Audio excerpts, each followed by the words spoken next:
Verkiesingspolitiek is nie juis iets waarmee jong mense hulle gewoonlik besig hou nie. Maar in vanjaar se verkiesing stel die meeste jong kandidaate nog hulself verkiesbaar.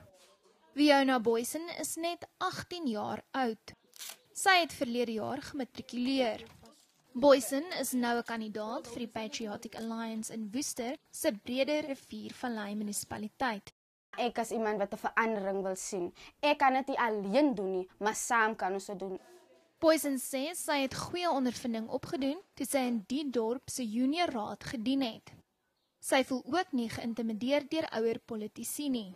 Ek voel net dit is tyd vir my as 'n jong mens self om op te staan vir die stemme of vir die voices wat verlore gegaan het en vir hulle wys daar is hoop.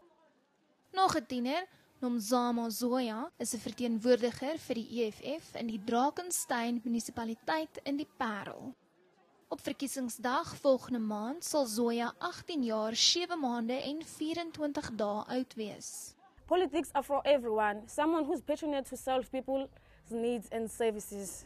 Sy sê indien sy wel verkies word, sal werkskepping vir haar streek se jeug prioriteit wees. There will be internships for young people because I finished my grade 12 last year, but there's nothing to do. I'm staying here what can I say, every day. Die land se jongste kandidaat in die komende verkiesing is 'n EFF-lid in Tuba, KwaZulu-Natal. Hy is 18 jaar en 6 maande oud. En die land se oudste, 'n 90-jarige EFF-kandidaat van die Mbizana plaaslike munisipaliteit in die Oos-Kaap.